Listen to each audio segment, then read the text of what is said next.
Welcome to Wealth Preservation Solutions. I'm Elizabeth DeLeo, Director of Family Offices. Kevin and I are here today to talk to you about some recent topics that have come up in conversations with many of our clients. Good morning, Kevin. Morning, how are you?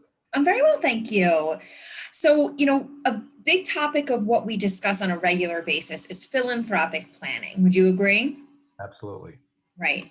So business owners and individuals have come to us several times, just kind of asking, what else can I do?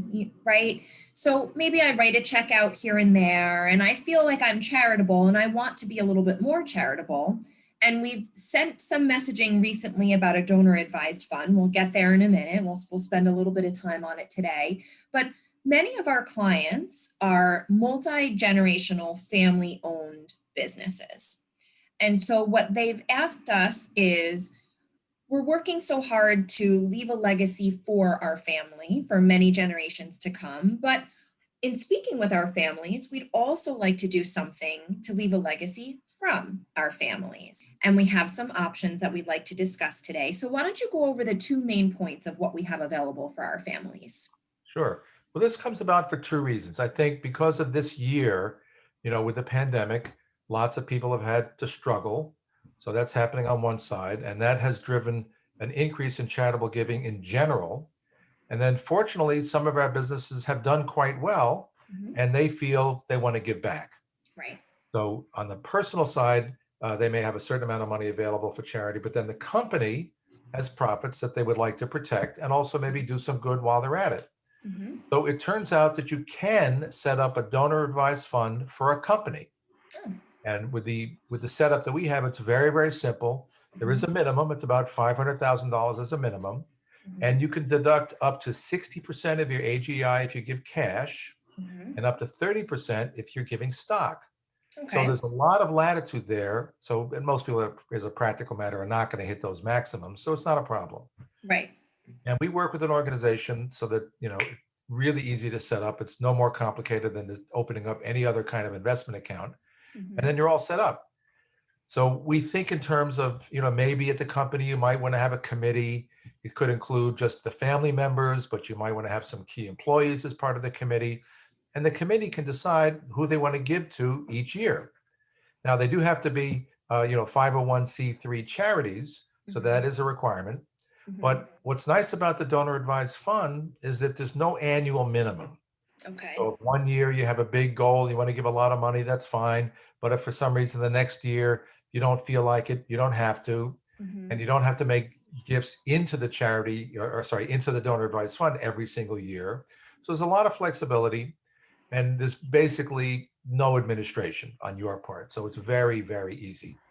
Which is interesting. And, when we speak to our families who have a lot of cooks in the kitchen, as we like to say, right? Meaning everybody has a very important opinion about maybe what charities they may be giving to. That flexibility really provides that opportunity for everyone to kind of have a say, right? And maybe this year we give to one charity, next year we give to another charity, and there isn't so much, there isn't a rigid boundary around who they can give to, when, and why.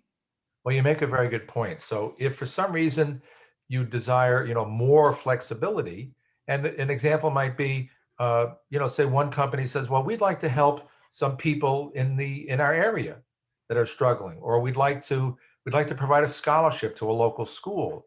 Well, Mhm. those things you can't really do so easily with a donor advised fund. So if you want that kind of flexibility, you may want to set up a foundation.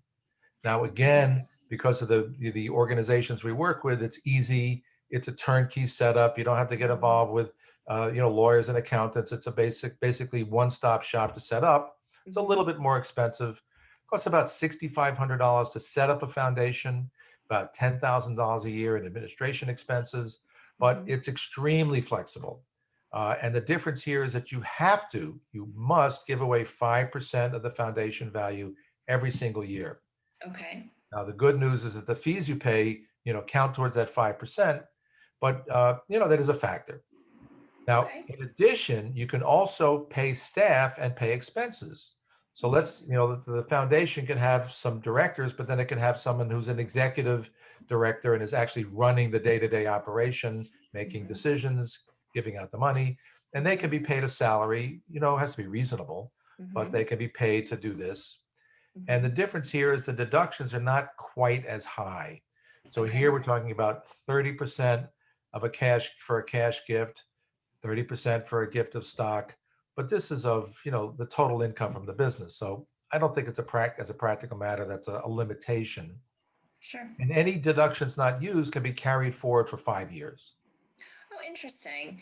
And so I think, what I'm hearing is the first thing that we want our clients to identify is this something that you're interested in doing? Do you want to have your charitable giving done in a more structured way than maybe it's being done today, in a more formal way, if you Right. will? And if you do, then call us, Sure. right? Call us and we can set up an appointment. We can talk through these options in greater detail as they pertain to you and your particular situation with your business. And then from there, we just decide if this is a good fit. We can walk you through the next steps. And like Kevin said, both options are very turnkey. So, whichever one works well for you, we can simply move forward in the process, discuss with you what the next steps are, and year over year be your partner in making sure that your charitable giving is happening to your liking. Exactly. So I Oh, think there are two questions one should ask. One is if it's been a particularly profitable year and you want to, rather than give the money to the IRS, give it to a charity. So you may want mhm, to consider it. And mhm. if, as you said, you've, been making gifts, but you want to do it in a more structured, formal way, then, this is a good option. So it might make sense. Okay, well, perfect. As always, to get in touch with us, you can visit our website, wealthpreservationsolutions.com. There is a section on philanthropy. So if you'd like to just read more about our 360-degree wealth management as it relates to philanthropy, all of the information is there. But of course, you can always reach out to Kevin or myself directly, and our direct contact information will not only be included in this video, but is also found on our website. Kevin, thank you again for taking us through this. And for everyone watching, as always, stay happy, stay healthy, and stay wealthy. Bye.